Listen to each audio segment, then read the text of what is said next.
ఇక ఉత్తరాఖండ్లో పెద్ద పెను ప్రమాదమే తప్పిందని చెప్పాలి. చాలా మంది పానాపాయ స్థితిలకించి బయటపడ్డారు. దేవుడు అనుకుంటా దండాలు పెట్టుకునే పరిస్థితికి వచ్చింది. హెలికాప్టర్ ఉన్నట్టుండి అనివార్య కారణాల వల్ల పైలట్ శాఖ శక్యంతో రోడ్డు మీద దింపాల్సిన పరిస్థితి ఏర్పడ్డది.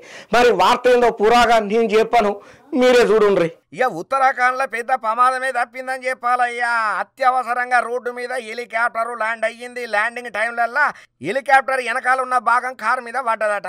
హెలికాప్టర్ల ప్రయాణికులు సురక్షితంగానే బయట పడ్డారు. ఇక హెలికాప్టర్ అటు పక్కన కారు కూడా చిన్నగా డ్యామేజ్ సుతం అయ్యిందట. ఇక కేదార్నాథ్ ధామ్కు పోతున్నటువంటి ఒక ప్రైవేటు హెలికాప్టర్ శనివారం అంటే ఇయాలనే రుద్రప్రయాగ జిల్లాలో ఉన్నటువంటి గుప్తు కాశీలో అత్యవసరంగా ల్యాండింగ్ చేయాల్సి వచ్చిందన్నట్టు. ప్రమాదవశాత్తు అదృష్టం మంచిగుండి విమానంలో ఉన్న ప్రయాణికులందరూ సురక్షితంగా సంతోషంగా బయటపడ్డారని చెప్పి ఏడీజీవి మురుగేశన్ సార్ చెప్పుకుంటా వచ్చిండు. క్రిస్టల్ ఏవియేషన్ ప్రైవేట్ లిమిటెడ్ నడిపే హెలికాప్టర్ సిర్సి నుండి కేదార్నాథ్ వైపు ప్రయాణికులతో పోతుండగా సాంకేతికంగా సమస్యలు తలెత్తుడుతోని ముందుగానే అప్రమత్తమైనటువంటి పైలట్ శాకిశక్యంగా హెలిప్యాడ్ కు చేరుకోకుండా సమీపంలోనే రహదారి మీదనే ల్యాండింగ్ చేసిండు. ఎవరికి ప్రాణ నష్టం కాకపోవడంతోని అందరూ ఊపిరి పీల్చుకొని అయ్యో దేవుడా శివ ఉన్నవరా నాయన నీకు దండం పెడితే కడపలో తలకాయ పెడితే అనుకుంటా అందరూ శనార్థులు పెట్టుకున్నారట.